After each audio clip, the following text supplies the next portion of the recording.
Crack open that bottle of wine. Grab your favorite glass, pour a couple of fingers of scotch in it.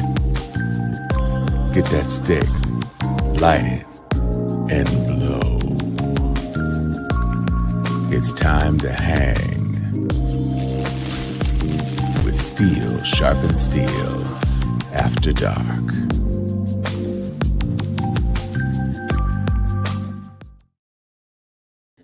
Hey everybody, what's up?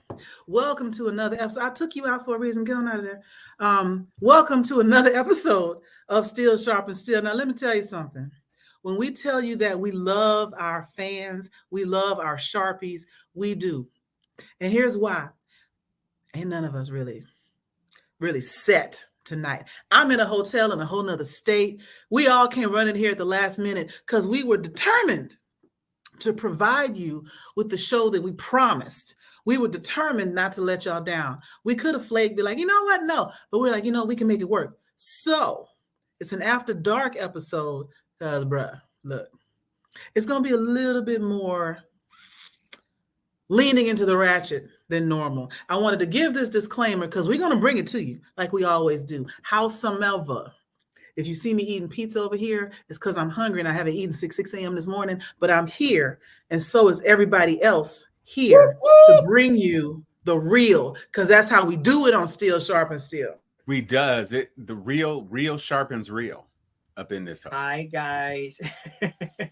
What up? Anthony. Jermaine CJ. at the gun show. Oh, CJ's back. She remembered we're on Thursday now. All right. Hey, CJ. Boop, boop. Yes.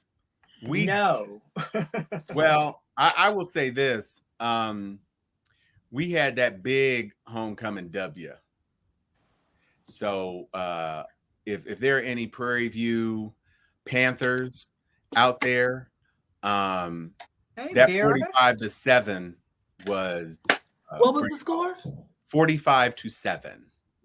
Yeah, it's a basketball score. He didn't even show up. They don't have a team this year, from what I'm told. Well, I mean, they didn't have a homecoming team, and FAMU is the only team in the SWAC, East or West, with 0 conference losses.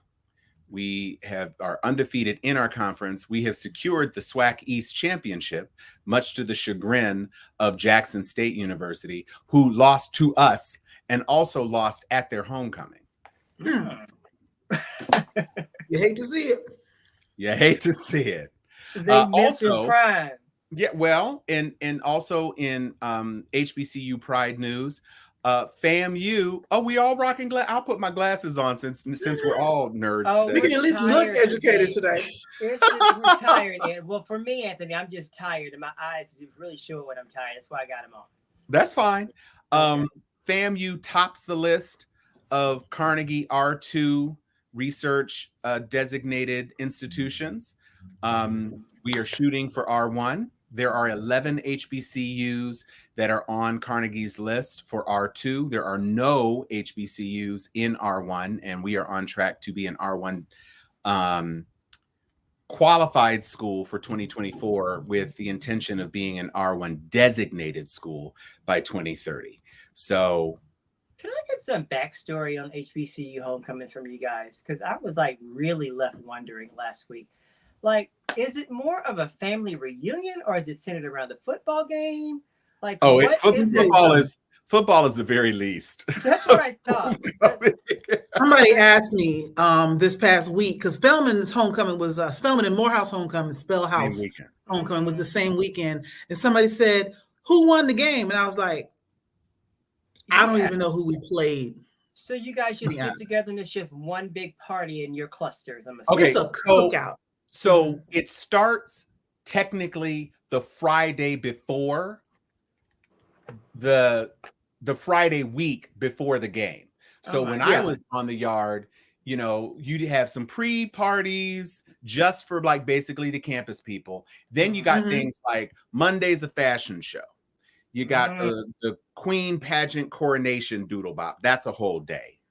Then the on ancestors, Wednesday, the ancestors show up on Wednesday. So all the alumni Exactly. All of the People's like hearts are Spelman has like the filtering. Daughters of Spelman Club, something like Right. that. Mhm. If you live in town, Wednesday day is a day for you to be on campus before everybody else gets there and starts messing things up. By Thursday at FAMU, there is a grown folks party.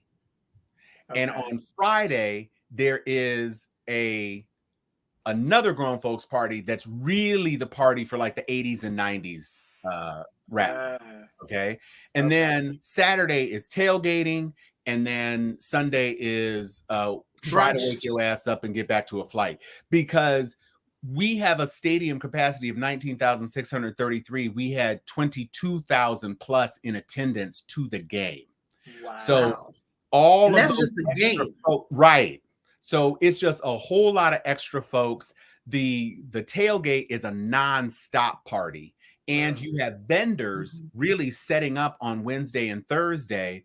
By the time Friday comes, every piece of available space is chock full of t-shirts, fried bullshit, whatever. Oh, I forgot about convocation. Right. Convocation is the other big, huge thing, which takes place church on Sunday.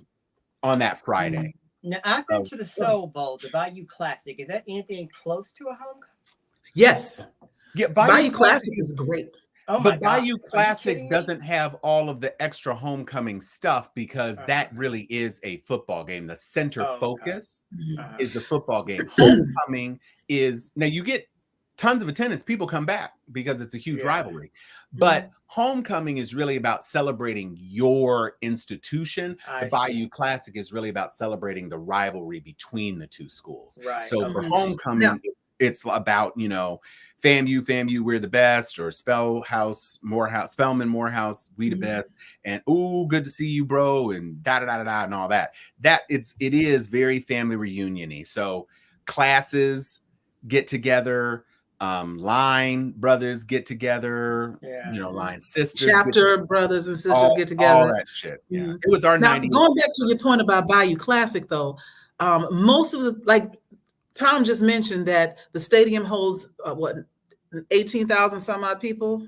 Well, at FAMU, I thought the Classic played in a bigger. I'm asking FAMU. I'm asking what you said. 19,633, I think. So, but then there were 22,000 something odd people that were in attendance at the game. And here's the kicker: most people don't go to the game. So that 22,000 is maybe a third of the folks that are in the vicinity for homecoming. Right. When we say we mob a city, well, you show up at halftime. You got to have a ticket, and so the interest, they were selling tickets to FAMU's football game, because here's the thing: you got a lot of students because they get free tickets because it's a part of their their institutional money or whatever. They were selling tickets. There were tickets going for $300 something. It was like Renaissance up in there, just for people who came back and wanted to be there but couldn't get a ticket. So there are so many people outside that don't have an interest in getting a ticket just because it's kind of a hassle. And you're gonna see a stream of the Marching 100 performance.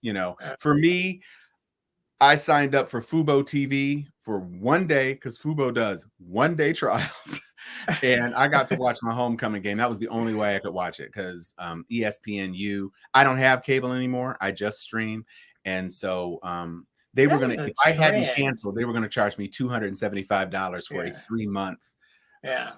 Of me never watching that channel again. So okay, you look at Vera's comment, but what I wanted to mention also about the Bayou Classic is a lighter version of what you get at a homecoming. Like what Vera said down here is it's a full immersion Black experience. You got church, family reunion, step show, fashion show. The Bayou Classic is gonna have a step show, probably a fashion show. They might not have church. They're gonna do, you're gonna get your halftime show, etc. You're gonna party in the streets, everybody out on Bourbon Street, etc. So it's a blast. It's a party. Yeah. It's more like non-denominational. You know what I'm saying? Right. Everybody comes from everywhere, and there is no sense of, I went to this school, I went to that school. It's like we all Black out here. Yeah, but I went 2 years in a row. It was the best. Mm-hmm. I missed Thanksgiving those 2 years. My mom was not happy. She still reminds me of it. Yeah, But Bayou yeah, Classic it's a is similar feel. it's the closest thing that one may experience if you didn't go to an HBCU. It's the closest thing I would say Yeah. to a homecoming Mhm. thing. No, it was hella black. I was like, whoa, what the F is this? It was a lot of black folk. No, it's hella. Right? Yeah. Almost more than you want, right? Yeah. You're like, this is great. This is great. This is loud. I'm tired. Oh my God. Like, Yeah, it's that's a kind of lot. the line down. Mhm. Yeah, Yeah. it's definitely a lot. But I am so glad because we have one more game that is critical for Rattlers. We have 2 games left to play. We have Alabama A&M, but the only important game left really to the Rattlers is BCU. Oh. That's our version of the Bayou Classic. It takes Right. place around the same time, but that's the only thing we really care about. There was a long stretch in the 2020, 20 aughts, whatever, 2010s, whatever, where BC was kicking our natural asses. But when we moved to the SWAC, we have defeated them in both of those years. And so we are counting on another defeat, but that's the only important game left because we're already in the SWAC East. Alabama A&M is coming up this weekend. We have our last 2 games against them. Although those games have been much tighter. It certainly wasn't any 45-7. You know what, Vera, I wasn't going to say that, but yeah, I mean, that's where my heart is, of course. We thought we were doing something in high school. We used to have this thing. They still have it. We call it the Soul Bowl, and it's around the state fair every year in Texas and Dallas. Mhm. It's PB Grambling, and Oh, it's like yeah. this huge descendant of all nothing but black folk. And I used to go Yeah, of every year course. when I was in high school, and that's when I was sort of like first immersed in that experience. And I was like, "Do I want to go to a HBCU?" Dad was like, "I don't know how the hell you're gonna pay for it, but yeah, you can go." Well, I love Prairie View. They Mm. do have a beautiful campus. They have a great What? Prairie View Buc-ee's. has a view? Are we Oh, they talking about the do. same Prairie View? Yeah, it's out in the sticks, but because it's out in the sticks, they have It's ugly land. till you get there, but the campus itself is nice. Yeah, the campus is really nice. Next to Waller, actually. As of Which- circa what? Because my brother graduated from PV, and when I tell When? you there was in 1999. Well, I came all I out in can tell 98. He you, came out in 99. I can tell you in the 2010s, Oh, okay. there's been they got a whole new stadium. There's a whole lot of new construction on campus. They have a beautiful student union now. There are some older buildings still on the physical plant, but the new stuff they have there is really spectacular. It's a beautiful campus. It really it is. Yeah, looks like since I'm from Houston, a Tuskegee, lot of my friends went to Prairie View Right. when we graduated from high school. And so as they're going back for homecoming, the pictures that I've seen since I've been paying attention, like in the last 7 years, look amazing. You know, It is great. okay. And it's easy to be gracious to Prairie View when you whoop their ass by I knew that was 38 coming. points. But it is a beautiful campus. It absolutely is beautiful. Yay. So And so- I think, are you about ready, Joy, to start some things? Yeah, so we're gonna jump right into it because this is becoming a standing segment. Trump always got troubles. We probably wouldn't have as much of a show if he would quit acting up, and he keep acting up. And y'all, he might go to jail. Yep, because he can't shut it And down. I'm here for it. Yeah. Absolutely here I'm for ready it. for it. Nobody knows the trouble I've seen. It's the big trouble, more trouble than anybody's ever seen before. But I still feel like it's all an orchestration. I feel like he's trying to like drum up as much of a production in order for his followers to like just really be drawn to give him more and more and more, because I don't see the win for him in this. I mean, is this base actually growing? Are you guys seeing where his base is growing? No, his base is not growing, and his So I money don't is running out understand because when your base is poor rural people, they only got so many $5 they can donate. Yeah. And yeah, So but that he makes doesn't sense know. then. He's delusional. He doesn't realize the damage he's causing to himself, to other people that are going to start diming him out because they realize he's crazy, and to the base that they only can, technically they can only vote once, and that base is shrinking. Yeah. Well, one of the things that is a lifeline for him, and I listen to Michael Cohen on the Mea Culpa podcast because Michael Cohen has anointed himself the #1 thorn in Trump's side, which is beautiful to see. And one of the things that he's talking about is that what people don't completely understand is that the money that Trump is raising, oh my God, U.S. I heard. Have you ever noticed that it spells us? It spells us. It's a great way to spell. It's a great word to spell. It's a short word, but it's a big word because it's us. That's the thing. We talk. They try to say that Biden is sleepy Joe. He has cognitive issues. Biden is out there getting it done. Yeah, Meanwhile, this dude is rambling on like somebody's uncle lost in the middle of the street, and they that. try to act like it's so great. That level of cognitive dissonance is pathological. But here's what people aren't completely grokking about what he does and why he does it. 90%, 90 cents on every dollar that he raises from that super PAC, because he's directing everybody to the super PAC, he can spend on whatever he wants. Oh, really? It's not a campaign donation. It's a super PAC donation, and he controls the super PAC. It can be legal bills. He can use it. There are limits to how much a super PAC can donate to a campaign, blah, blah, blah. Mm-hmm. But that money is basically his money. It's a slush fund. It's a slush fund. Oh, wow. I thought it was still oversight on what you can spend it on, the super PAC. Not a PAC, not a super PAC. Wow, I didn't know that. It only, the restrictions come when you are donating to a campaign, because you can't be technically coordinated with the campaign. Right. So there are thresholds, like you can give this much directly to campaign functions, because there are different sorts of PACs. Of course, there's 501c4s and all this other sort of stuff. So anyway, everything that he's doing doesn't have anything to do with making a better case for himself, because he doesn't think anything's going to happen to him.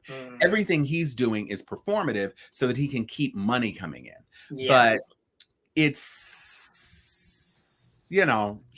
I think he's almost counting on being sent to jail, because if he does get sent to jail for 24, 48 hours, it'll instantly send out a blast and people will go nuts. They will go nuts. But he keeps talking, and it's just not great. It'll be interesting to see how much Engoron actually escalates, because he's not going to go right to jail. But it'll be interesting to see. We went from 5 to 10. Is he going to go from 10 to 20 or 25? Is he going to go from 10 to 50? What is he going to do that will make it hurt? Yeah. Right. Because that's all that Engoron can do right now. And then Chutkin on her thing, Jack Smith. One bright ray, well, a glimmer of a ray, is that Eileen Cannon is whispering or explicitly stating that she might consider moving the Mar-a-Lago trial back. But does she have any really reason? Well, she's saying that there's so many documents, but let's be clear, Trump's people have had the documents, the vast majority of the documents, for quite a long time. They've just been saying, well, we can't review anything. Well, there's plenty of stuff you could have been reviewing. And finally, when you had access to the SCIF where you could review everything, you didn't even go for 11 days. Yeah. Right. So, I mean, you're full of shit, really. But, I mean... Let me ask you guys this. Say, for instance, we get past 2024, Biden is elected. Which trials can we still expect to see movement on? All of them? Mm-hmm. Yeah, I don't think New York has no interest at all in dropping anything. Now, this, I will say, this civil case, because it's so much bigger, I could see Bragg saying, what you gonna do? He's done. He can't be president anyway. It's only $130,000. This was the lowest of the lowest hanging fruit. Let's just maybe. But the insurrection thing, I don't see that going. I don't see the classified documents and the insurrection thing going away unless he pleads. Now, the speculation is that up until the election, he is disincentivized to plea because he's counting on him either being the president and being able to, try to pardon himself, or that a GOP person will come into office and pardon him. Pardon him, exactly. Of course, that's only for federal. That would be for documents and for Jan 6. It wouldn't do anything for in Georgia. No. Right. But Georgia up until comes to that that point, after he's not Parliament. going to plead, because if he pleads, he's admitting guilt. If he's admitting guilt, then probably he wouldn't ever be able to run again. I mean, he's not going to be able to run again if he doesn't win this time. I mean, how you gonna run when you can't walk? No, right. But anyway, the other thing is, I want to go back to something you said about like dropping one of the smaller trials. I hope they don't, and here's why I hope they don't. Because if they do, all he and his PR team need is for one trial that had been scheduled and had been going on to get dropped, to say, see, it was all a witch hunt. They just did this so that I couldn't get elected. Y'all need to march down there. And then we start shit all over again. Any one of them fails to see it through, it's like all of them were just a lie. And I really hope they recognize the potential danger there. And just, I don't care if the fine is $7, put his ass on trial. But by him not winning, anything he says or does is mute anyway. So why would anyone care as to what his response would be by them dropping the trials? Because he can say, this is why I didn't win. All he needs is a deflection. Even with that, he's not. I mean, what can he even do with that? It would just be a bunch of malarkey out there. That's all he wants. Yeah. He is an agent of chaos, not on purpose, because he thinks he's smart and he's an idiot. Yeah. But he really wants to have people die on his behalf. He wants That's very true. mindless worship, whether he's in office or not. He doesn't care. He wants to be able to say, hey, I don't like that guy, and have that person attacked. Executed. He gets off on that shit. Mm-hmm. Yeah. Speaking of which, is Putin getting ready to die? I mean, reports. They're asking about whether or not he's going to run again. Yeah. I'm like, is this like true? Like, is he like a death's door? Or is this just something that they put out there? Because they put that out there on Kim Jong-un one time. And I think it was just found out to be a bunch of like hyperbole. So is this the same thing with Putin, or is he's actually sick with something? I mean, it would not surprise me if, because of this Ukraine war and the way it is dragged on in the way that it is dragged on, that there are forces in that country preparing to move against him. The replacements might not be better. Let's be clear, because Putin is an ass, but he's an ass who wants to stay alive and wants to maintain his status quo. You got some people further to the right of Putin that may be true believers that might really try to be crazy. But, listen, he has people who are testing the food of the people who are testing his food. He is very, very paranoid. He does not want to be poisoned by dioxin. He does not want to be poisoned by polonium. He is really... They will try. He brings his own toilet seat with him. Oh, yeah. No, he is not that person. But it's also, in a government like that, it is never impossible to shield yourself. I mean, it is never possible to completely shield yourself. If somebody really wants to, if somebody was willing to trade their life for yours, then it could be done.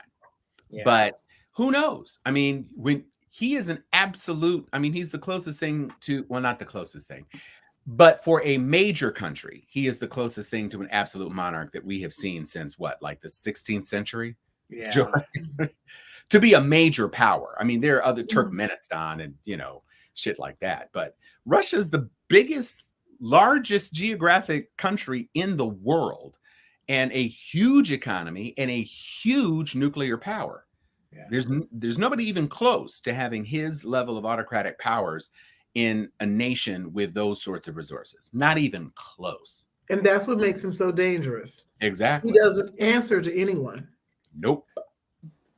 Joe, what toppings you got on that pizza, girl? I'm dying.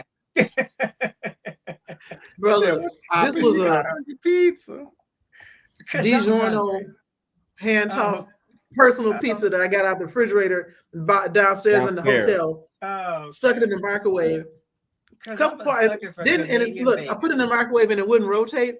So I tried to move it around, and so like part of it was still cold. So I was like, let me go ahead and eat this. I'm so hungry. You're eating around it. Dizzy. But I'm good now. I'm done. I'm quitting eating on Okay. camera. All right. So, so Vera says he's throwing anything to see if it sticks and he's a loser. To the point, what he's going to do, it's like I said, we're waiting to see what the judgment on the Letitia James fraud case is going to be. Mhm. It was starting at 250. That was what they went in there for. It could go bigger, okay? He can use this money that he's raising to pay that fine if that's what he chose to do. Don Jr. finally testified this week. Eric is coming up. Ivanka is going to have to testify. Now, Don Jr. basically just said, I ain't know nothing about nothing. What is And he you know ever what? I done? kind of believe that. I don't know why, but when that came out, when I was reading an article in Huffington Post, I was like, I kind of believe that. I feel like he was just always adjacent to the fire, but didn't know what was in the fire. Because I just don't think he was really privy to what was going on. I really don't.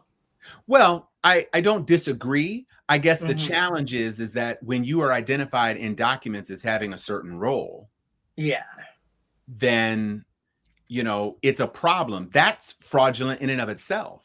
Mhm. I mean, you can't be, proclaimed as an executive vice president. That's the highest vice presidency you can have underneath the president. Yeah. But you don't know anything about your company?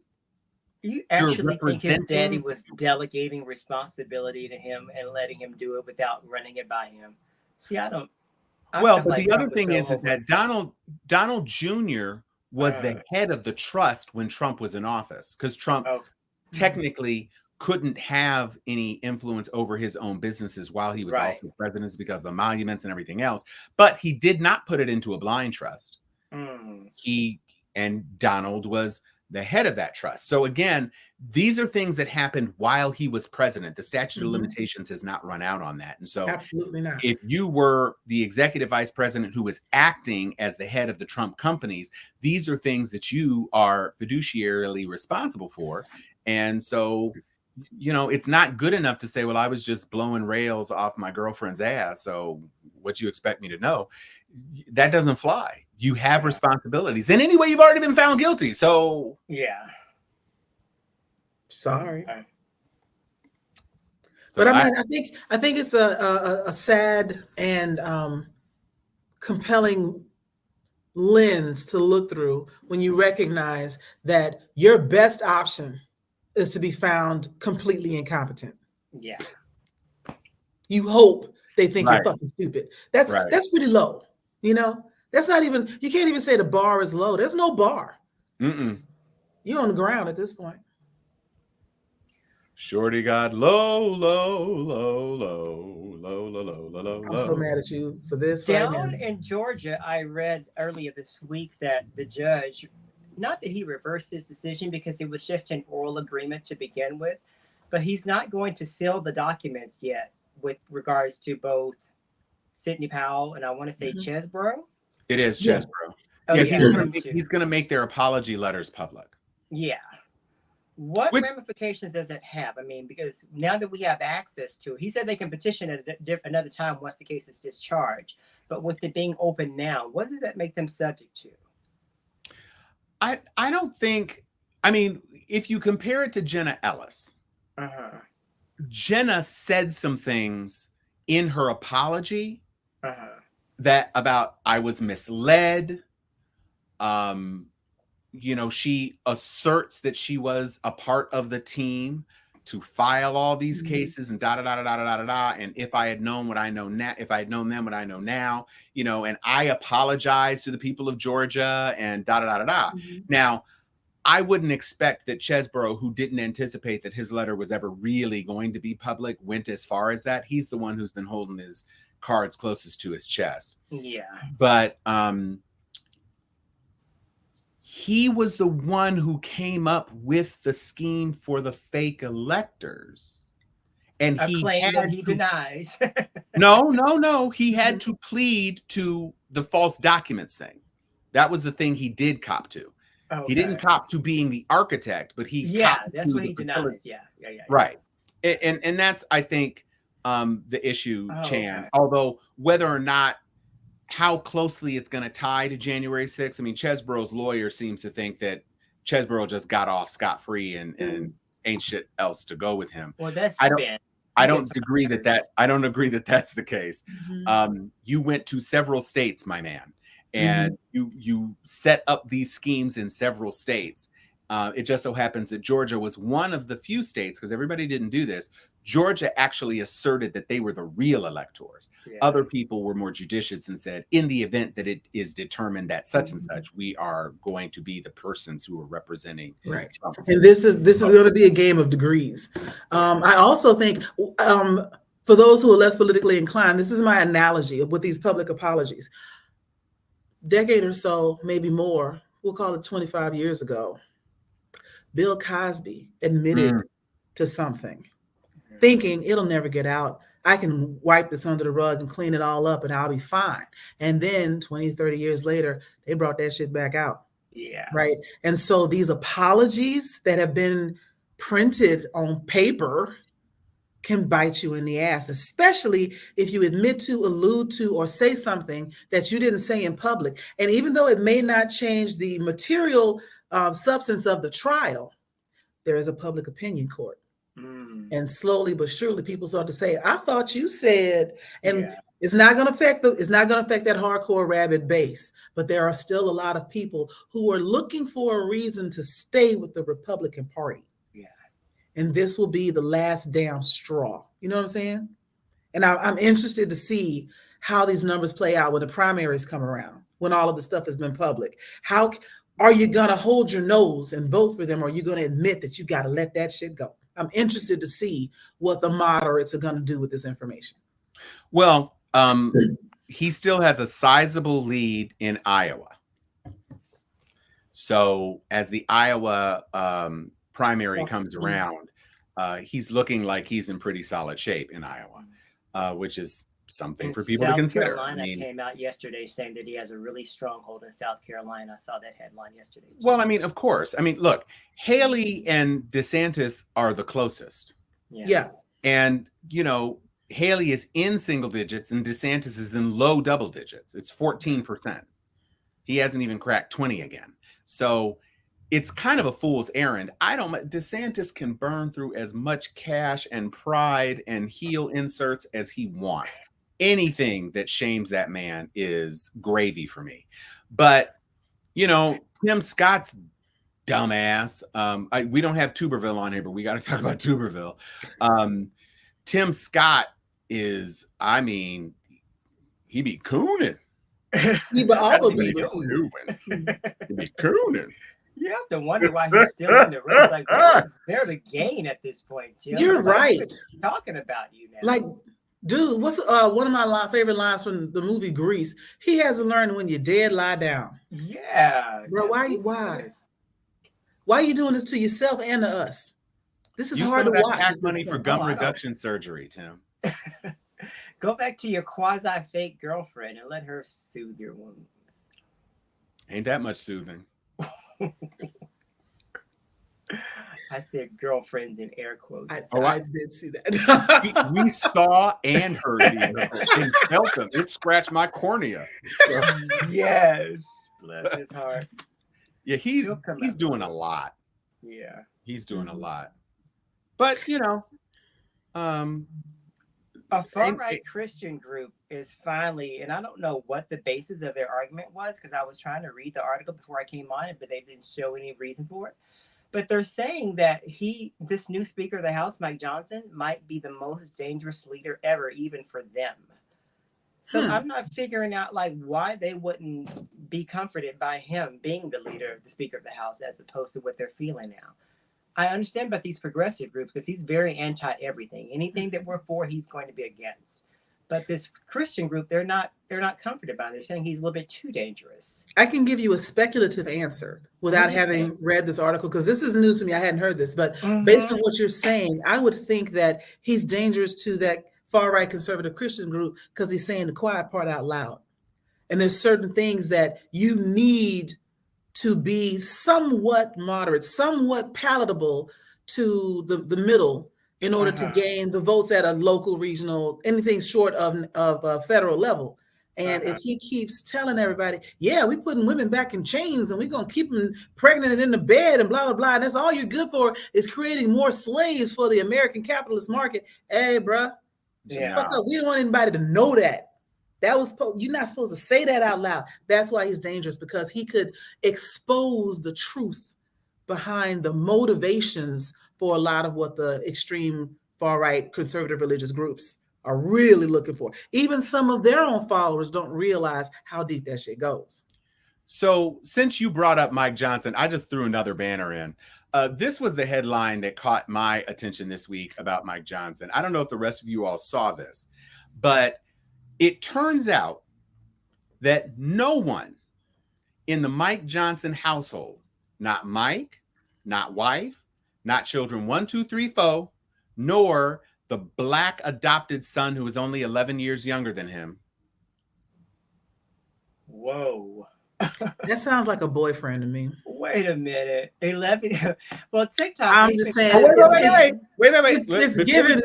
It's given black Ricky Baptist preacher. I'm just saying. Yeah. It's So given Ricky Martin. You guys remember Ricky Martin? This guy. yeah, living La Vida Hoca. So this man does not have a banking account. Most cult leaders keep their money in their mattress. Well, but see, here's the thing.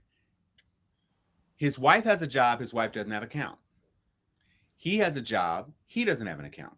None of his kids have accounts. Now, he makes $200,000 a year. He's been in the House of Representatives. I think this is his 3rd term or the beginning of his 4th term, whatever. So that's 7 years. That's 7 years. Yeah. You don't have a bank account? Now, what the speculation is that he has reported on his financial disclosures.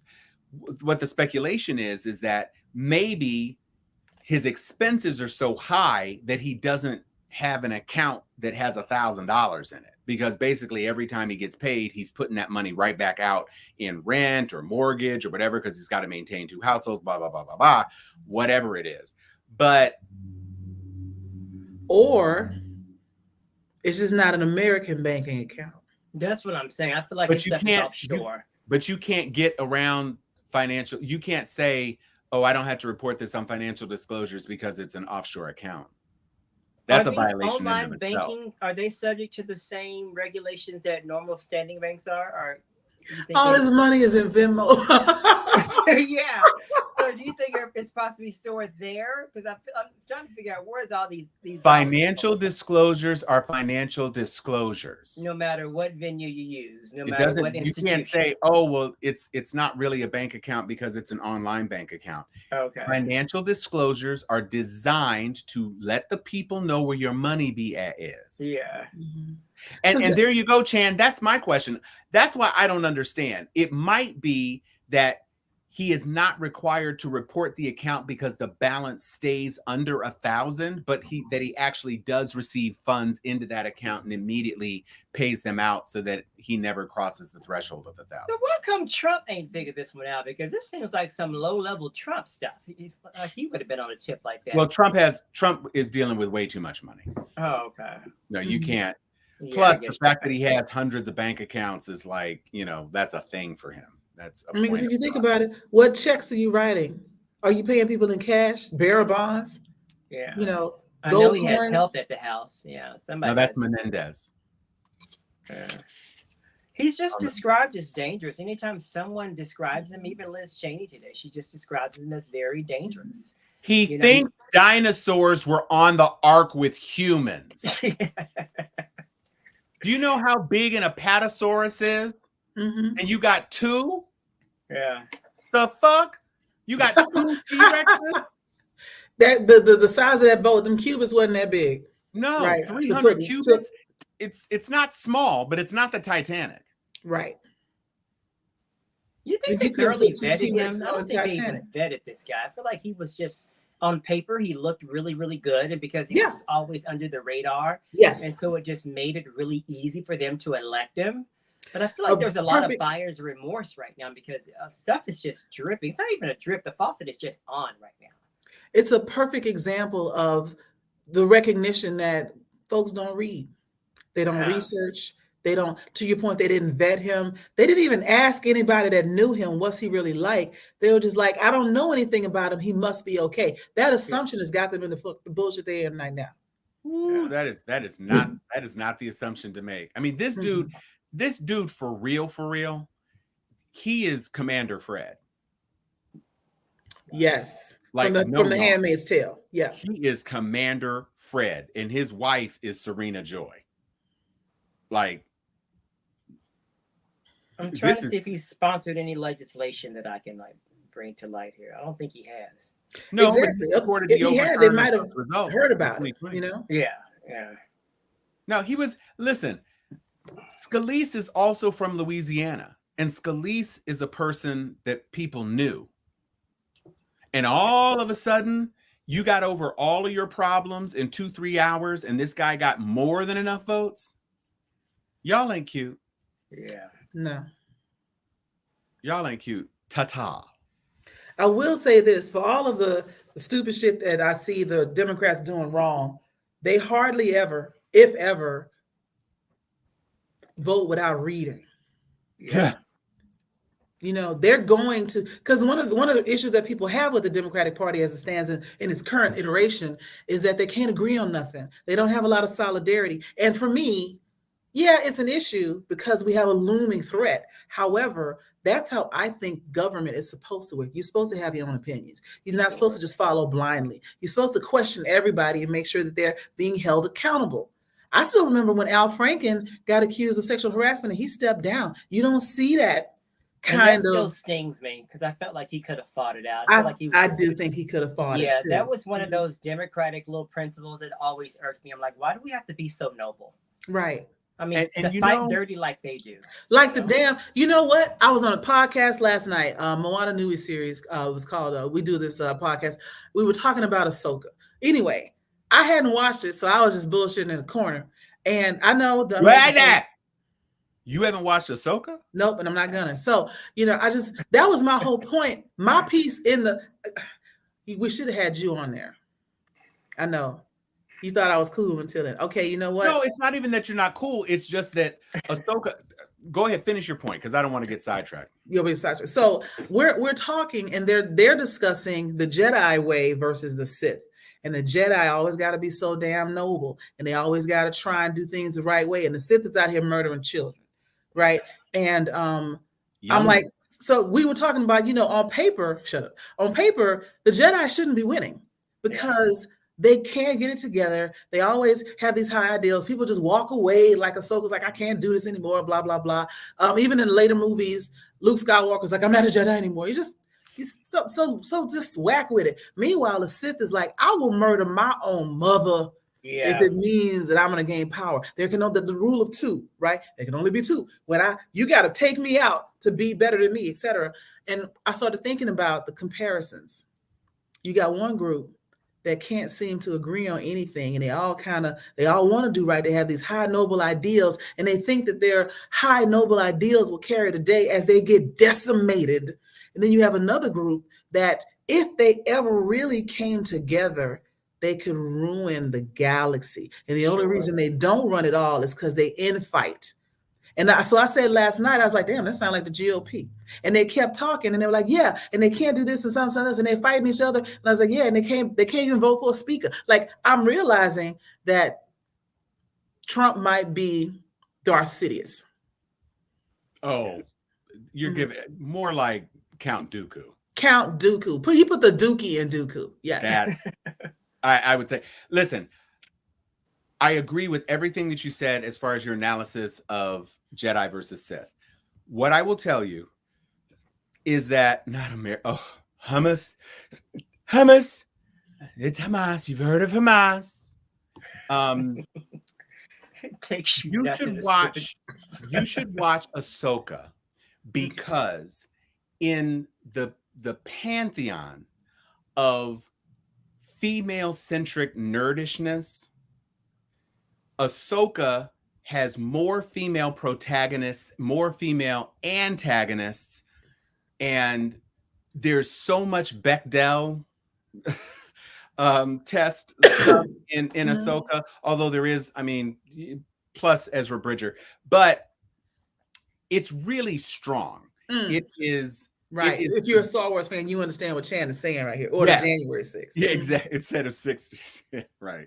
So it's worth watching. Plus, if you, I don't know if you watched Rebels or anything like that. I haven't even watched all of Rebels, but they have, in addition to the Jedi and the Sith, there's also these like evil anti-Jedi witch chicks, like what very Macbeth, like double toil and trouble. Right. And they ruthless as hell too. So it's worth watching. Okay. It's not over aren't here really tracking my bad online episodes. deliveries while you guys are talking. No, we can move on. We can move on for sure. Nothing to offer. Do we have anything else we want to discuss around Trump and the Trumpettes? No. Let's get on to some let's get on to some fun stuff. Because oh my God, let's talk about Keith Lee because he's like here right now. Thank you. He's right here. Kenneth. Oh my God. Not even just shooketh. So drop a comment in the chat if you are unaware of who Keith Lee is. Because Keith Lee is arguably, well, certainly, let's say this, unquestionably, he is the most influential Black food blogger. Right. But now, that's important what you just said. He's a food blogger. He's not a food critic. He only talks about his experiences. His experience. Yeah. He's not going out there to try to knock Michelin stars off or anything like that. He goes, and his whole premise is that I'm not special. And he has a very kind of flat affect. And he says, I heard about this restaurant. I wanted to go see it. He starts off with how much he spent. I spent $87 at this restaurant. I'm going to try it. And then it's like, here we go. And he gets all up in his face. And then he just eats the food and he talks about it. So he went on a tour. And Joy, I'm going to throw this to you because you're the one who's in Atlanta. So he went on a tour. Atlanta was not the first stop, but people in Atlanta knew Keith Lee was coming. Well, they sent for him because that's how he goes. People have to like ask him to come. He just doesn't show up willy-nilly. He responds to invitations. Yes. And so which is even worse. You invited him. And if you invited him, you should know how he rolls. And what ended up happening was Joy.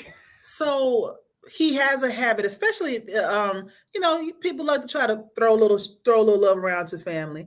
He doesn't always go to the restaurant himself. Sometimes he'll send in a cousin, a family member, a grandma, somebody. And at this particular moment in Atlanta, he was invited and he was reviewing the Real Milk and Honey. Now, the reason they call it that, there's another restaurant called Milk and Honey in Atlanta, also Black-owned brunch type spot. The Real Milk and Honey is like 7-8 miles away. And they kind of have that rivalry. They're not affiliated. It's important to note that.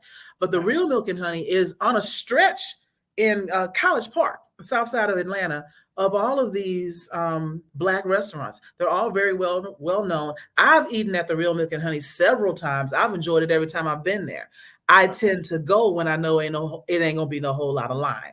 And I let people know, don't show up in here on Sunday morning. This is about to be a problem, right? So he likes to review away from the restaurant, right?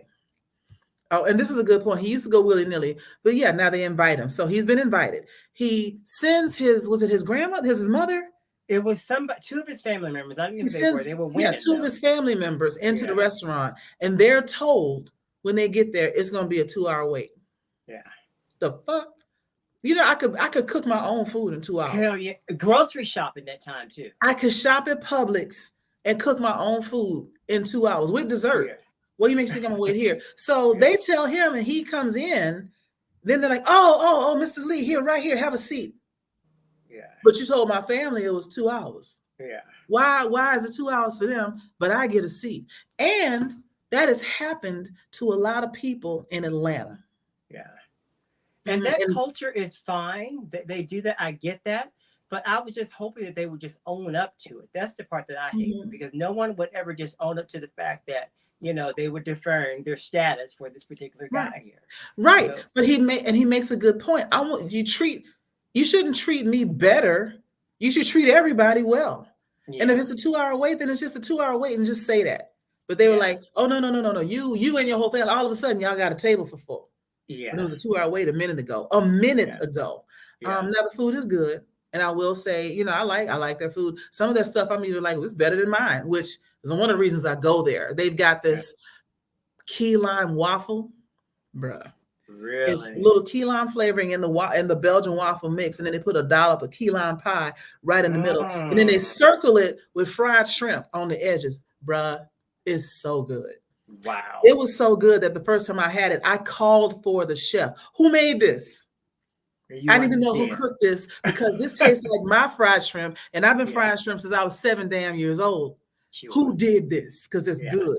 So Yeah. the food's good. And he said, and this is another thing that I that aggravates me a bit. He said, I don't want y'all putting out, bad reports on these restaurants or doxing Experience for them or yourself, trying to take them under, whatever. I'm just saying this is what happened the day I went there. Yeah. But that did happen. And I think people responded to Chan,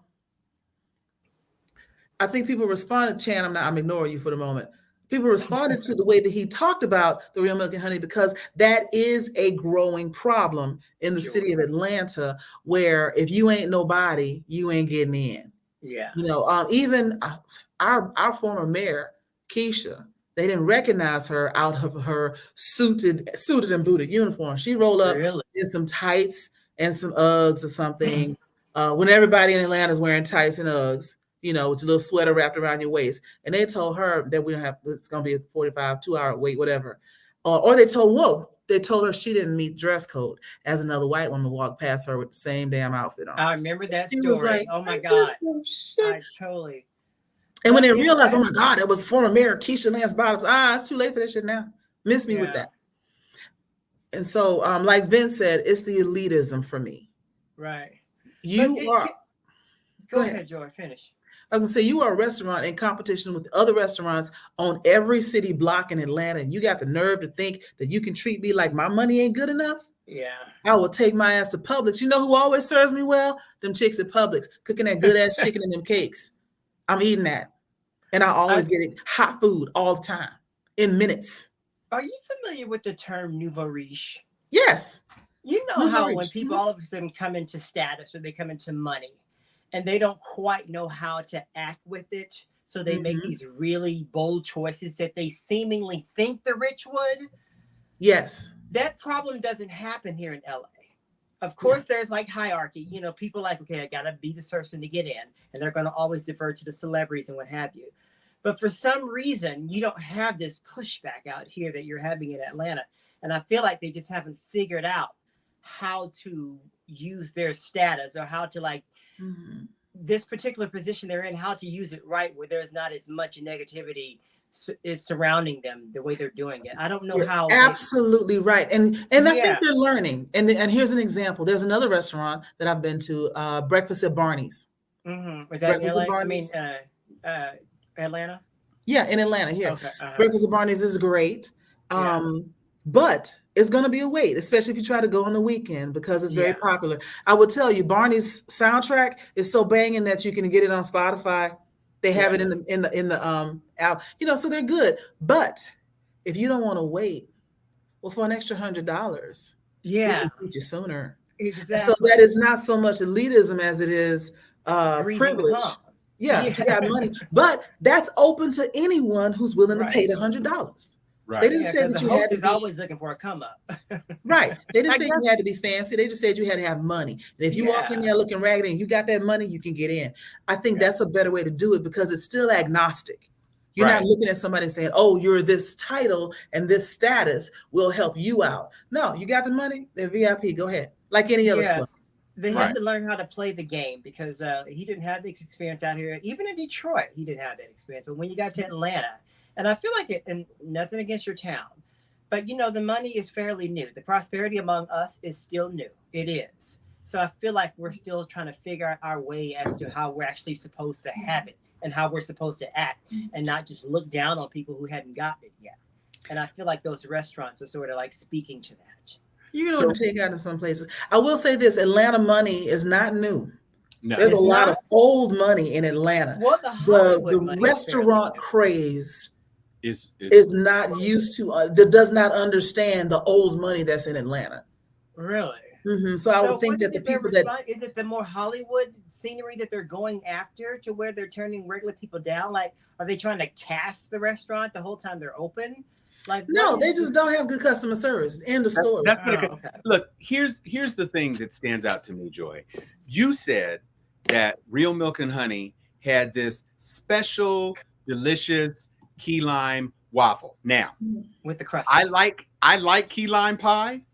And when you were talking about they got key lime granulated sugar essence on top of it sprinkled, then they got a scooch of the key lime curd, and then you got shrimp, and I'd be dipping shrimp in the key lime curd and eating it with the waffle. That sounds delicious. The thing that gets me is that you think you're extra fancy just because, and you're really just serving soul food. Yes. And so to mirror what you're saying with what Jermaine is saying, the nouveau riche is the restaurant itself, not the Atlanta natives. They don't know how to operate with They us. don't know how to operate a business. And to the point, you know, he did say in the because Real Milk and Honey was like the first video that kind of set everything off. And the thing that was very interesting to me is that so many people stitched on that video saying, he right. Yeah, they had that. I live here and he's right. And so they were really co-signing on the fact, like, he's not a person who's like trying to do extra. He's right. He's like, he said, these are their rules. Their rules weren't for me. You might be fine with those rules. It's just not something I was used to. They wouldn't let me order takeout. They wouldn't let me do this. That I tried to do DoorDash, and they said that they closed at 4, but it was, I mean, they closed at 5, but it was 4. They wouldn't let me order. I walked in. They said they're doing a deep cleaning, and then we all that was out the door when they realized who he was. Right. And then they you know, they're chasing him. And it's the same thing with Candy Burris. Supposedly Candy's people were reaching out for OLG. You got to come. You got to come. You got to come. Yeah. And he sent the family in, and it was a 2-hour wait. And then he walked up, and all of a sudden your table's ready in 5. And he's like, well, what happened? And there's like, oh, well, there were people on the list who didn't come when I called. Really? Oh, yeah. Real Milk and Honey did clap back in a nasty way, and they paying for it too. Yeah. Because listen, you can have delicious food. There are restaurants in New York. There are places all over the place where it's very hard to get a reservation. And so, you know, in advance, I'm not going to be able to get a reservation. I'm going to plan it out months in advance to get my reservation. You better be giving me the experience of a damn lifetime. You're not going to give me plastic cutlery. You're not going to give me a chair that wobbles. You're not going to give me a flat, hard chair where I can't get comfortable or whatever. This is, I mean, no. Yeah, he did. He actually said he was going to take a break right now. Bring it if you want to. Yeah. Like the title of today's show is "It is the season of finding out." Fuck around. It is the season of your ass. There's a restaurant in New York called Shark Bar. Valerie and Nick. I'm in Shark Bar. I've been to Shark Bar there and here before it closed. Oh, there's one in There was. Okay. It's been closed since the 90s. Yeah, there used to be one in Atlanta too, but they closed it. The most down-home experience ever. I didn't feel like there was any sort of like entitlement area or any sort of this. It was just a nice experience, period. But I went in thinking there was going to be this separation. Their gumbo was trash. I mean, I went with Montel, so there was a little bit of the fanciness. Valerie, if you're watching, Tom is speaking on his behalf and not mine. Valerie, you know, I'm just saying, you know what? The gumbo was trash. It had corn in it. What? Again, that is trash. That is seregi, basura, whatever language you want. Right. No. No. This is probably the restaurants trying to chase the old money and thinking that's what white folks do. You make a valid point. There are a lot of posers in Oh, Atlanta. yeah. A lot of people who put on airs as if that, again, that's a part of being nouveau riche, but it's not the patrons that have new money. It's the restaurants not knowing how to act. You know? Yeah, like, how are they able to escape the criticism if they do that too? Like, do we just accept that they do it because they're white? Well, Like, no, what is it? It's a different people, world. But these I want to. Black folks, Mhm. there aren't a whole lot of people who will go online and say, I had a really bad experience at this restaurant, and so you don't go to this place. So they're somewhat inured because some people, they buy off on the hype of being fancy, and they want to get in there. They don't want to get treated badly if they are able to get in. The food is good. They like that key lime fucking waffle. They ain't gonna say too much shit, and so they just let it go.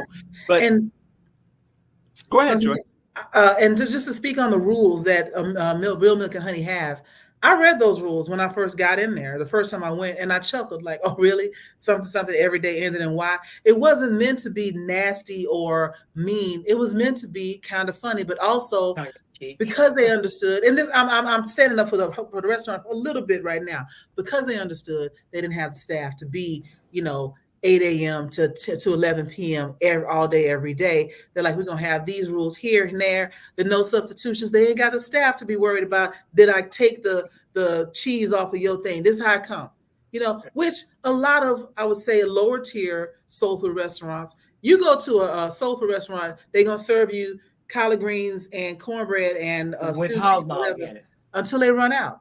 Yeah, and you'd be like, do you have any vegan? No, we ain't got any vegan. Yeah. They've got what they got. And so all of these soul food restaurants tend to have a menu that is very hard for them to adjust. And so they try to make it understandable. And so if you live here, you ain't getting no substitution, you're not getting no takeout. We're fine with that. And I think Real Milk and Honey is going to continue to be in business. That negative clapback did hurt them though.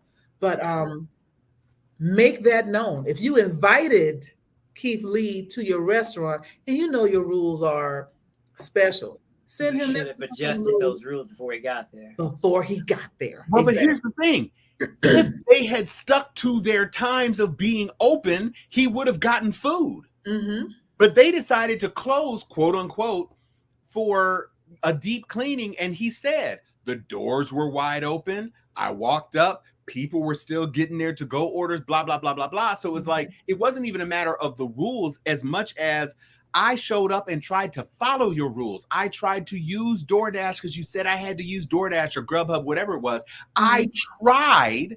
Yeah. And during your operating business hours, you did not give me food. Yeah. That's the thing that's inexcusable to me. You are a restaurant. And I understand people try to do different things. You spoke about nouveau riche and everything else. There was a thing I saw on TikTok where it was how really rich people deal with something versus how not really rich people deal with something. And the not really rich people the delusional middle class people. Right. I've got my titanium or my Black American Express, and do you know who you're dealing with? And I'm going to have your job and da da da da da da da. Whereas the really rich people are, no, I get it. I'd really appreciate it if you could do this. Yeah. And then they bend over backwards because it's like, I know this motherfucker is caking. So if I do right by him, I'm going to have his business. And one of my favorite flexes was, I want to say it was Bruce Wayne when he was young and he was trying to get into a club and the bouncer wouldn't let him in. So he picked up the phone, bought the club, fired the guy, walked in. Right. That's they did the same thing in Crazy Rich Asians when they went, they had a reservation. The guys were being racist. And she asked if they could use the house phone. They told her to go stand in the rain. She calls up the owner of the hotel, comes back in. He slides down in the elevator, gives her a big ass hug. It was like, you better give him the suite. She just bought the hotel. Lucille Ball did the same thing. The studio wouldn't hire her back in the day. When she came to all the money, she actually bought the studio that rejected her. Yeah, the studio. That's what real money does. Yeah, I don't have that kind of money. So if you don't treat me right, I just don't come back. Yeah. And Keith Lee, again, you made a very, very good point earlier, Joy. He did not say, and they suck, and I don't know how they got all that hype. All he said was, I didn't get food. The rules ain't for everybody. These rules aren't for me. but please don't call these people blowing at their phones or whatever. And give them bad reviews on Yelp. It's just not for me. Yeah. But the thing that I think is more pertinent to the issue of his tour, he went to a couple of restaurants that didn't even really know who the hell he was, but just offered good service. He was at Six Flags, called the lady, what time do you close? She said 11. He got there at 11:50 and they still made his food. And so what he said was, how much did you sell today? And she said $2,674. He said, I want you to run my card for $2,674. And she didn't even understand what he was saying. He was saying, I want to match your sales. And not only did he did the $2,674, which was about 20 times what he had ordered in food or more, but he then put his actual order on the tip and put a tip. Jesus. And he went to another place. He sent his family in. He sat in the car because, like Joy said, he likes to sit in his car and do his things. He likes to have his own space. He sent his family in. Mama was very complimentary. He comes in. He gives the server $1,000, and he asks the owner if the server's going to get the $1,000 or if it's going to get split. He says it's going to be split. He's like, okay, fine. He pulls the guy outside and he's like, I'm giving you $1,000 just for you. Don't split it with nobody. They already got their blessing. This is just for you. And the guy was near in tears. So he did what he does. If he had gotten food, he would have given an honest review.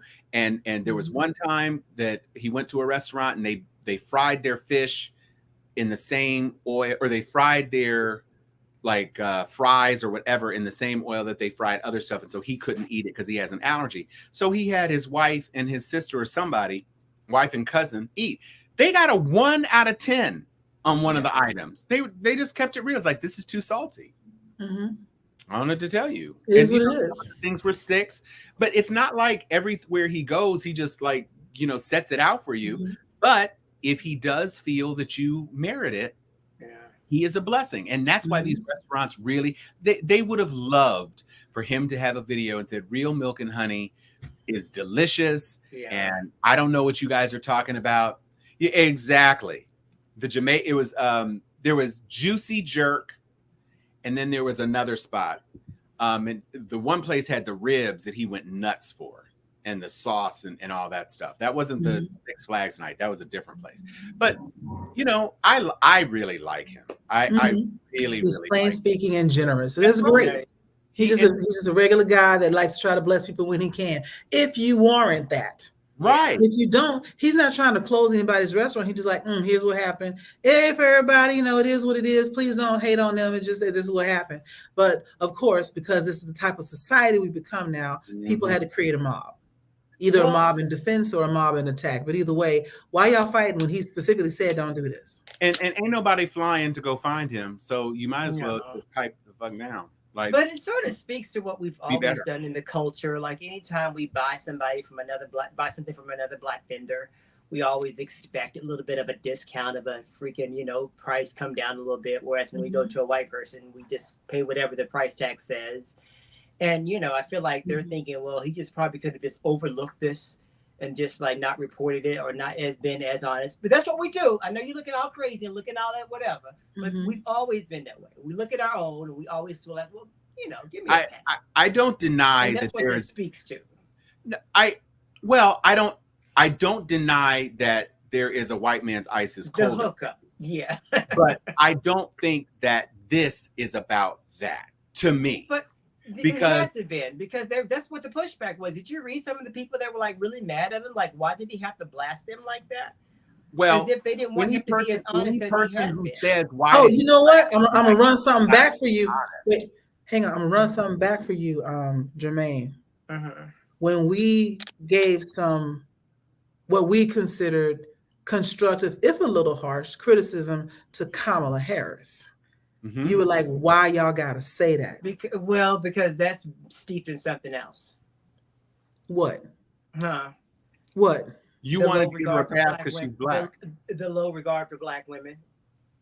You think Joy was No, critiquing but I Kamala feel Harris like because she there has a is low this- regard for Black I women? feel like there is this gaze that's put over Black women, that there's like this extra hurdle that they have to fight through, and that's just how we define anything that they do. So my, I hear Abrams you. never got that critique. Huh? Stacey Abrams never got that critique on this show. Well, Vice President and Stacey Abrams are two different things.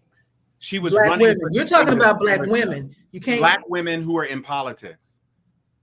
But Fonnie like Willis has there's never something- been denigrated on this show. Who?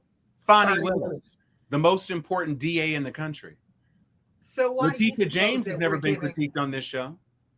We get what you're saying, I don't Tom. I know. think you're belaboring, but Well, I'm yeah. just saying, we can't say, well, if a Black entity deserves the criticism, we shouldn't hold back just because they're Black. And I'm saying, isn't Kamala a Black But entity? when has the And I last get time it, you guys but have I ever could went also hard on the say, Vice President until we got the I'm not hearing that. I can also say that the restaurants deserve support because they also struggle to get small business loans, struggle to make it in a city where, well, Atlanta's different, but most cities are not going to be welcoming. White people won't patronize, et cetera, et cetera. The same could be said that there are hurdles to jump if you are a small Black business and we should support our own, et cetera. The same way you could say she's the vice president, she's the first Black woman to have ever done the job, and we should just support her and overlook a few foibles. For me, the only difference is the location and the title.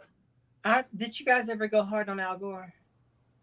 Have I? Hard on Mike Dude, Pence? the whole country made fun of Al Gore. We I didn't mean, have a show we when also Al Gore was work on on. air during Al Gore. Uh, Al Gore is damn near 25 years ago. Let's be clear. but did you what they're saying? What they haven't expected? See, thank you, CJ. Thank you. Here's another thing that's slightly different.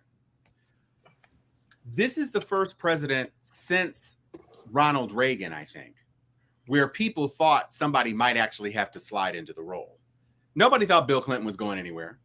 And Al Gore played his role.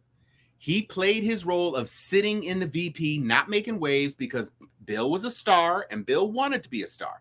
That's fine, CJ, and that's your homegirl, Joy. Yeah, I don't so want we to put get the comments up. I don't want to get too far off into I don't, and I understand into the comment. Well, hold on. I have Go a ahead. reason for saying what I'm saying. All right. Because there are some changes going on Kamala's team because Kamala's team realizes that there's an issue. So it's not just a matter of the simple point of fact is she could be president. It is likely that she could be president. And guess what? If Biden gets elected, it's almost a damn certainty she's going to be president. So you got to be gauged by a different measure than if you aren't going to be president. People are scared. People are scared that Joe Biden might die. And what's that going to mean? Especially since Mike Johnson is second behind Kamala. So let's be clear. I don't want to, like I said, I don't want to get distracted on that. If anybody feels that my critique of Kamala was centered in misogyny, we can have that conversation. I trust you are not going to. I understand the critique, but it always hinges on a bit of just unfairness. That's what you say always, but I offered For the you most four part, examples of other Black women in politics that did not face Point that. of order. This That's- comment right here, we can disagree. We're not a monolithic entity. You cannot say we always or this always when these two people are talking about this one person, because our critique was not about the job she's done. Our critique was not about our regard for her. Our critique was that her team was not putting out enough positive publicity and light on what she was doing. So the average person who was not politically inclined didn't know what she was doing, which was set her up for failure if she had to step into the presidency. Most people didn't know. I never said Kamala wasn't fucking great. What I said was her team needed to step up her PR. And what you heard, and this is why I'm aggravated about this, what people keep trying to say is we should be nice, we should do it. She's a Black woman, got it. I hear that. What I'm saying is her PR team should also know that, and they should know they need to step up her publicity so that people hear and see what she's saying. To your point about Stacey Abrams, Stacey's all over everywhere. I got buttons in my house that say Stacey Abrams. She's all over everything. She writing books. She's on fucking Star Trek, right? She's got good PR. Kamala, I don't hear as much about, and she could potentially be the only thing between Biden and the Handmaid's Tale is Kamala. And I need other people to know how great she is. And they don't read, and they don't research, and they don't pay attention. So I need the publicity in the interstitial spaces where the rest of the American people are paying attention. I need her to be out there. I need them to know to put her out there so she can get the support that she needs. That is a harsh criticism of her writer the team, entire game. not of the person. So no, it's not restructured. Wait, hold on. This needs to be said because CJ said that she has never heard us say anything nice. You need to go back into the archive when she was running. I will die on that hill. You need to go into the archives when she was running for office and people were talking cash shit about her, talking about she wasn't black, she wasn't this, she wasn't that. There are episodes where we supported every piece of her candidacy. I designed a pink and green Biden-Harris logo that I sent out to the Beta Alpha chapter of Alpha Kappa Alpha, and they grabbed that shit. So I don't want to hear that. That is a false critique.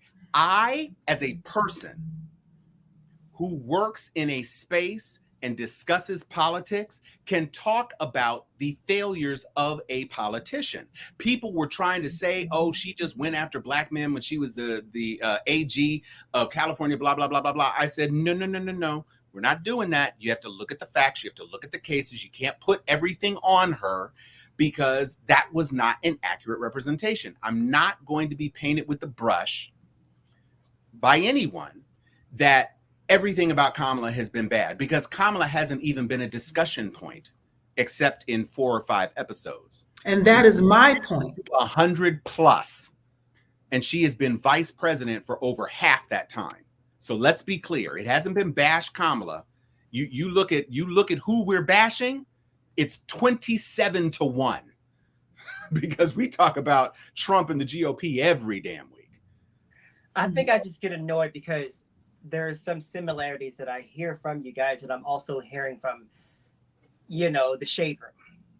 And we all know how powerful that, and that I will come to LA and fight you in your face if you ever compare me to the shade room. No, but there's like some little tinges of it. I'm like, oh my God, I've heard that the shade room, and we know how wide their platform is. So I don't know. I just feel like there is a bit of a bias. I don't know why, and I just have to harken back to who she is as a black woman. I just do, because I don't know why else it would be there. But Biden's PR has been like crazy. He's done so many things, but we concentrate on Trump every damn week. So wait, I need to ask a question. Okay, go ahead. Did Dan Quayle ever receive critique as a vice president in this country? Because he couldn't spell. Did Dan Quayle ever receive critique as vice president of this country? He did, but I'm talking about, this is a different time. We're talking about the time when information can go really, really quick out on the platform that we're on now. It was nightly. Well, there was no internet. I credit you that. For me. So what we say has strong accountability right now. I will say this. Mm-hmm. This show, which is an important show to the constituency it serves, is not D.L. Hughley or the Breakfast Club or the Shade Room or B. Who's the gossip? B. Smith or B. Whatever the Oh God, him. You know who I'm talking about. Yes, he gets on my nerve. So what I am not going to do is censor myself on what I consider to be defensible positions. And you should.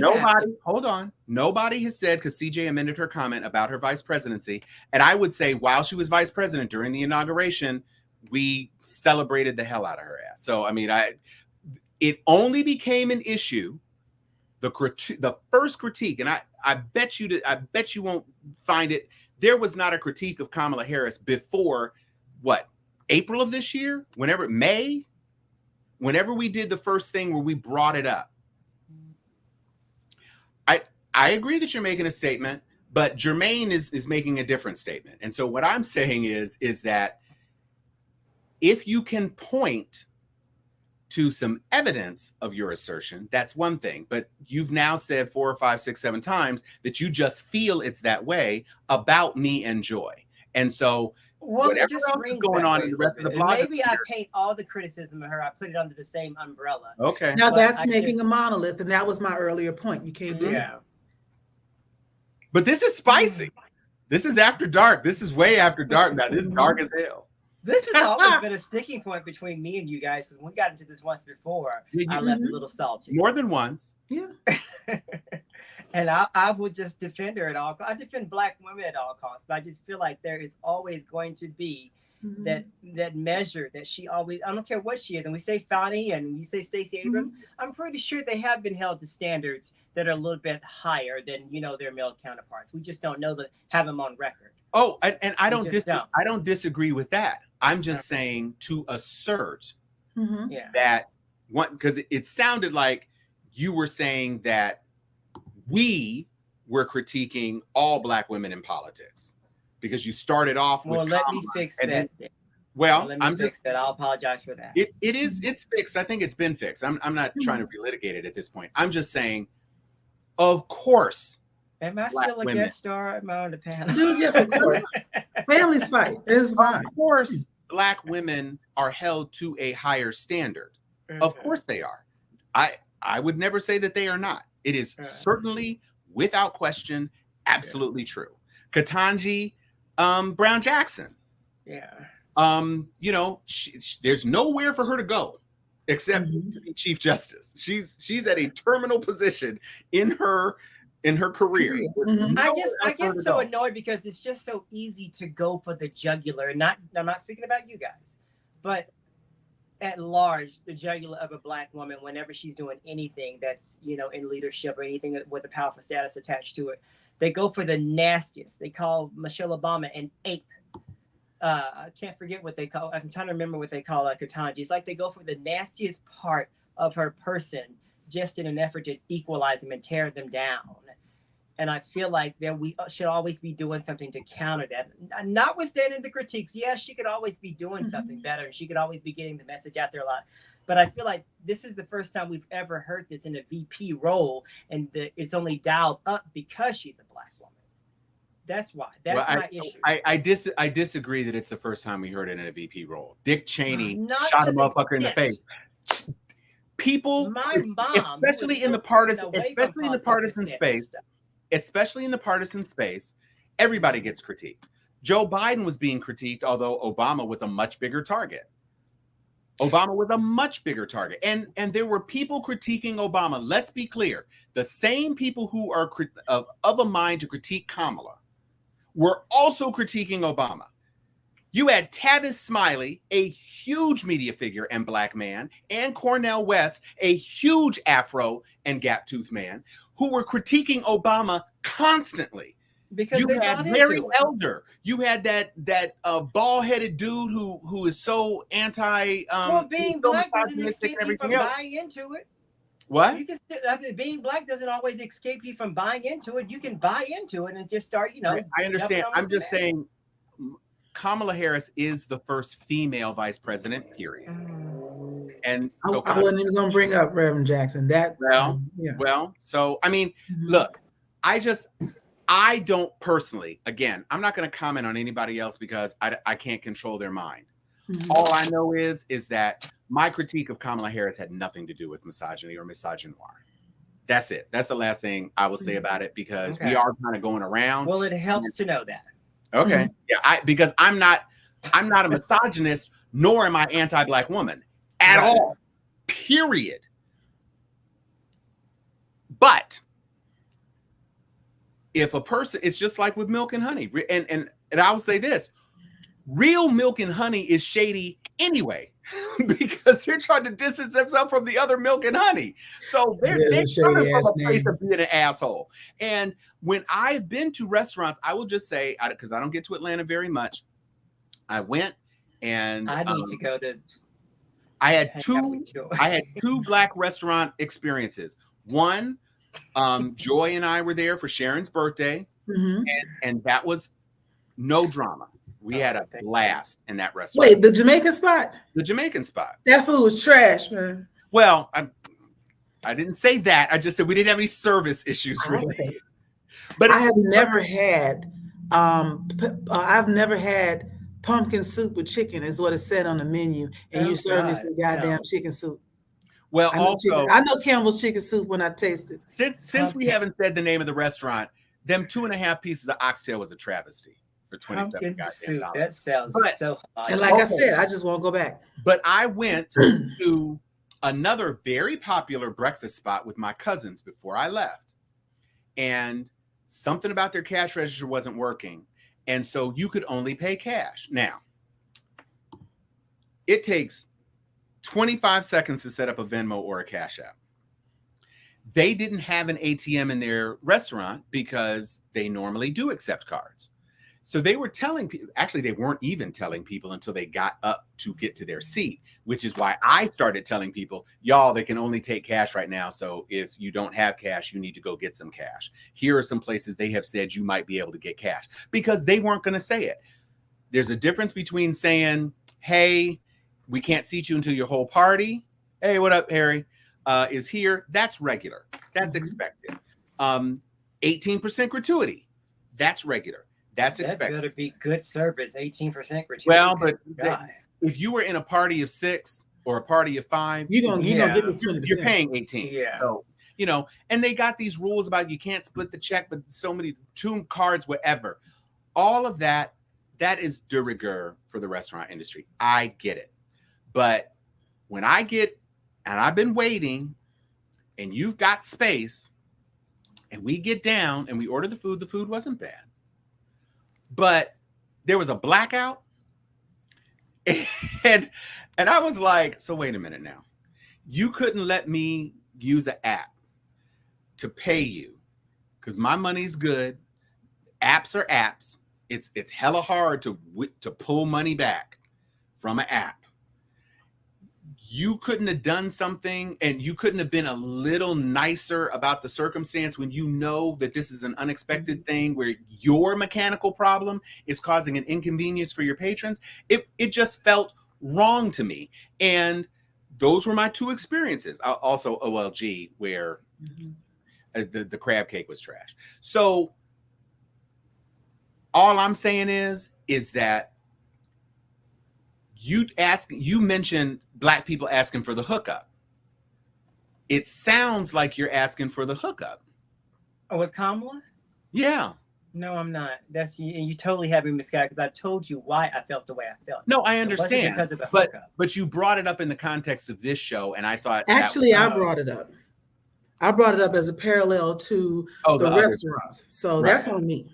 Mhm. right. Yeah. And I'm I'm gonna not bring up saying one for more you to all thing of a because this is sudden another. I have another example of supporting Black business. Now, there's a woman who recently created her own shoe line, and it's called Vela. And I'm saying the name because I want you to support it, and I like it because I wear a size 11 shoe. Vela, Vaila shoes, and she's a soror of mine too. Oh, there you go. Only caters to 9 to 14s.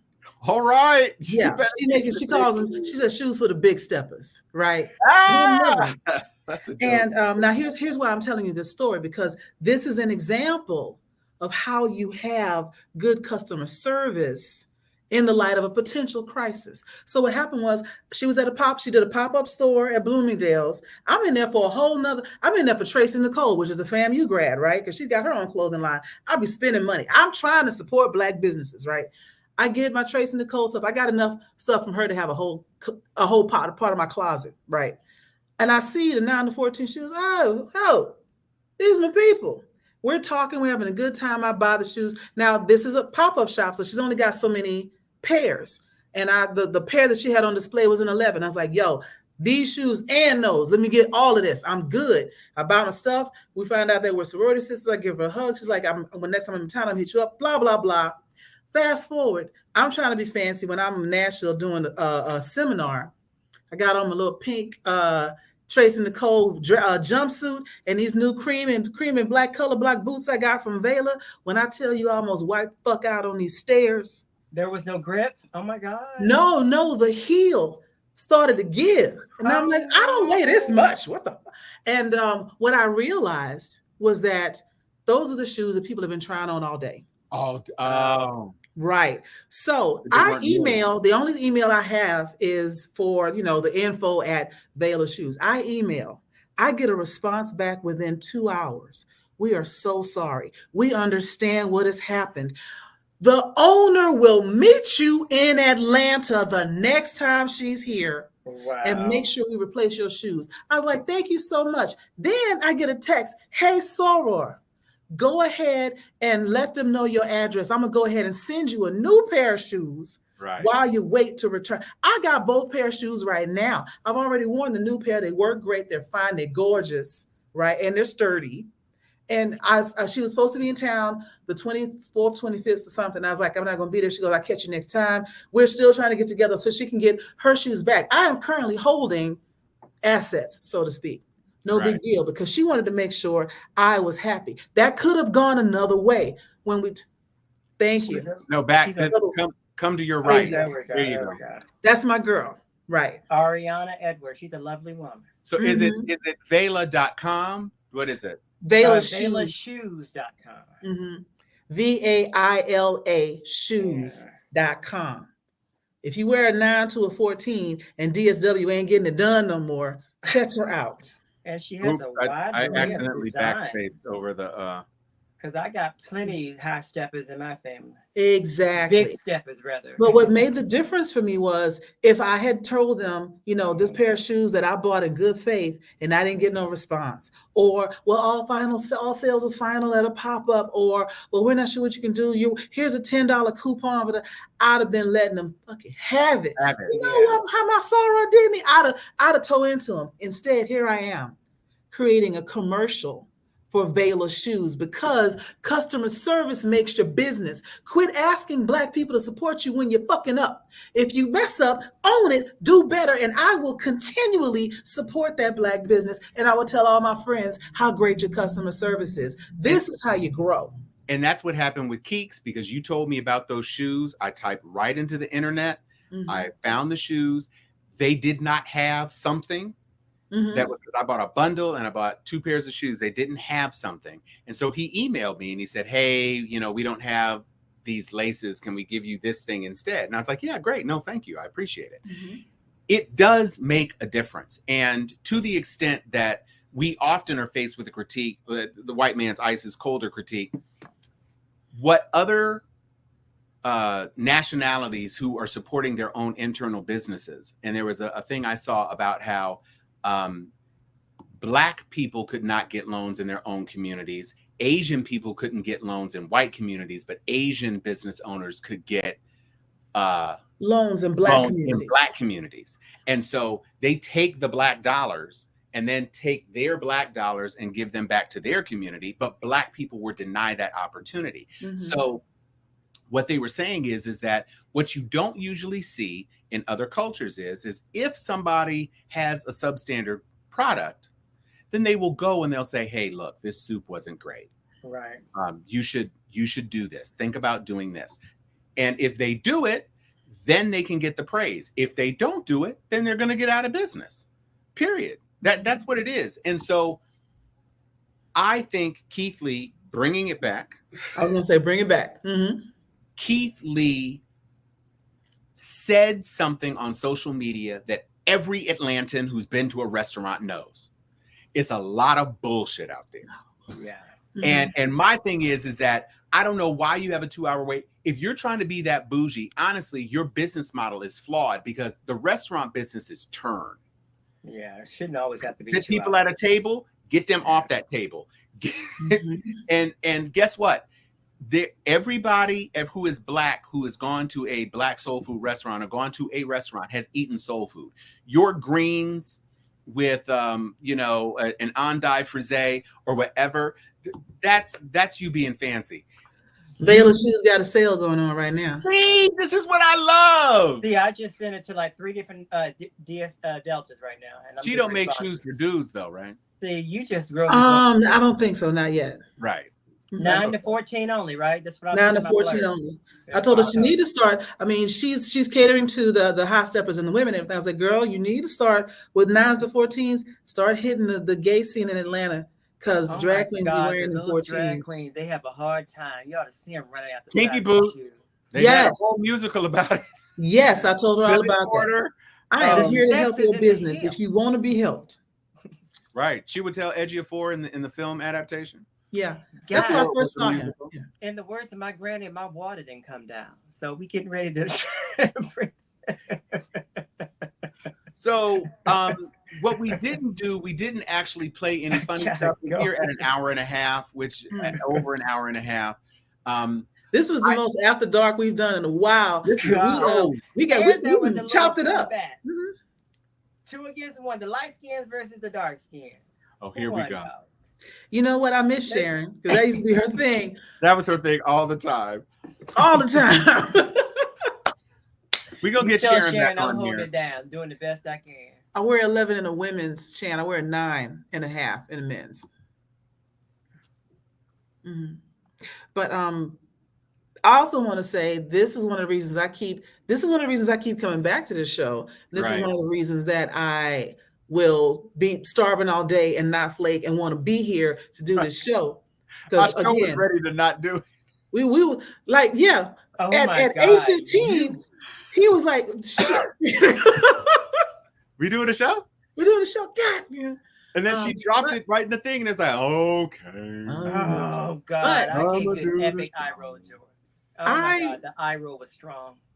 Wait, no, here's the thing. And this is what I was about to say. I love the dynamic that we've got on this show. I love that we can come for each other and still love each other. It's the same thing we said when we were clowning somebody a year or so ago. And I was saying that I can love you. I can want what's best for you, and I can still clown you. Just like we used to clown Denzel when he had those fake teeth. Uncle Denzel, we clown the shit out of Denzel. We love him. Right? And yes, like I commend you, Jermaine. Hold your own. I am never going to ask you to compromise what you believe just because I disagree. But it's funny because on Soapbox we never got into these heated ones, but on this one we do, and I enjoy it. I actually welcome it because I like being challenged. Yes. Now with this one right here, he pointed at you. I mean, you're pointing at an animated red ball. You're not pointing at me. You need to do this if you want to point at me. Well, that one right there, I'm like, woo, I'm ready to room. Oh, Vera, not the talented 10th dozens. Really, Vera. Really. You know what? That's Jermaine, are you going to go see that? What? The play, The Talented 10th? It's playing somewhere here in town. I'm in just November. not finding out about it. Yeah, Nick Few is one of the people I follow him. You know Nick? No, I don't know him. I just I follow him on Instagram, and I saw when I followed him, I saw that there was a poster for the thing. Is he directing it or is he in it? No, he's in it. He's one of the. I think he's the main character because I think they only have 2 faces on the poster. And no, I take that back. It's 10 faces, but he's one of the faces on the poster. Okay. You know Nick? I know Nick well. Well, I know he kills me with that when he does the voice, when he does the lip syncing of that dude in Flint. Yes. Oh my God, that shit is so funny to me. Nick and Tabitha, I know them well. Wow, I didn't know that. Oh, he's with Tabitha Brown? Well, they're best friends. In that circle, I mean? Well, they're best friends. Oh, okay. I didn't know that. They sort of like came up together, and she, of course, is who she is now. But even before all this, they were like, Oh, okay. Yeah. Well, I intend to support. I'm trying to support that. And the Wiz is coming to it's coming to the Pantages. It's coming to the Pantages. I saw a preview of it on well, not a preview, but just like a little bit of a teaser on the Tamron Hall show. So I'm really was that the cast? Yeah. Oh, okay. So yes, they're going with kind of more of an adaptation of the movie. Play. Well, I think it's more of the play. Well, her afro was very she sort of like fused in the movie Dorothy with Diana Ross because I think she has a fixation with Diana Ross. She's done several Diana Ross costumes for Halloween. Oh, okay. But both Deborah and I forget the lead's name, they both sang and everything. So I'm really excited to see it when it comes here. I still love Stephanie Mills. Me too. Since I got to see her. Wayne wasn't there, but he's kind of Skyped in. Wayne Brady, he's playing the Wiz. Oh, is he? Mm-hmm. Oh, okay. I didn't know that. Yeah. He Skyped in from Australia on the show. But all right for Australia. I know. Down in there. He is owning his new status as pansexual, might I add. Or what is he I'm doing? here for it. I am here for it. And there's a song. Oh my God! I wish I had time You're to go right, back. CJ. Hold on. I'm going to put CJ's comment on here because you're right. Yes, she Mm. is. Absolutely, that we all agree on. I don't know what pansexual is. I mean, is it like you love everything? Which one is it? Because I get confused after. Not everything. That's not much. Pansexual means that you can potentially find attractive any walk of life. So whether you are That's a lot, cisgendered, Joy. say what? That's a lot. Any walk of life. You might want to shrink it down a little bit. But she's being accurate. Pan is the Greek Oh. prefix for all. For all. So Okay. you could be attracted to a cis man or a trans woman or a trans man or a bisexual person or an asexual person or a, you know. And the thing is, when people hear pansexual, for some reason they go right to pan the goat. I don't know why, but they're like, well, you just having sex with animals? It's just you're promiscuous. All that. Pansexual just means you can find anyone potentially attractive. It doesn't mean you find everyone attractive. It just means that the person that you might find yourself attracted to at any given moment might identify in a various numbers of ways. You know, It's not a gender binary attraction. right? I went through this phase where I used to find a lot of straight men attractive. I didn't want to sleep with them, but I just found them extremely attractive. So am I adjacent to being pansexual, or it was just? Do you find women because you were attractive? still finding men. Like, do you find women sexually attractive? I know you can find them beautiful, but do you find them sexually attractive for women? In college, I did, but that was That you layover. might have grown out of that. I feel like I did. hmm Yeah. But like, a hole was a hole in college. I find drag queens and transgender women pretty, and I'm impressed with the makeup job and with the look and the silhouette and everything. But I don't find them sexually attractive. No, I never. I think they're gorgeous. I don't want to kiss none of them. I think a lot of women are gorgeous. I don't want to kiss none of them because I'm heterosexual. Yeah. Yes, I'm gonna have to check. Yeah, yes. Like if I find out that a guy that I'm liking, if he does drag, I'm automatically turned off, and that's so not fair. I feel like I need therapy for that. You don't need therapy for that. Now, if you judged him and say what? I said if you pathologize it. Yeah, I don't know if what you it judged is. him The minute I find out and he you does try drag, to dox him on the internet and you punched him, then you I might wouldn't need do any of that. therapy. It's just, But if you just like, not my thing, you know. Yeah. I broke up with a dude because he got a gold tooth one time because I don't like gold teeth. That too. If you don't have nice teeth, I'm turned off. If you smell a little bit, I'm turned off. Bruh, smell is big. Yeah, I'm just very fickle. That's why I'm single. Yeah. Yo. Okay, we're not Chan. like You're so goddamn stupid, I Chad. feel you, Chan. Chan said coffee. I'm a Pam. Okay, guys, seriously, Pansexual. I'm about to make a mess at this desk. Okay. Can we like wrap it up? Yes. Y'all see me moving. So, ladies and gentlemen, this is not only an after dark. This is an after dark with truff hot sauce because it was spicy. So go get you a Popeye sandwich with some truff on it. Hey, and eat that for din because as far as this program is concerned, I'm Tom Cunningham. I'm Jermaine Taylor.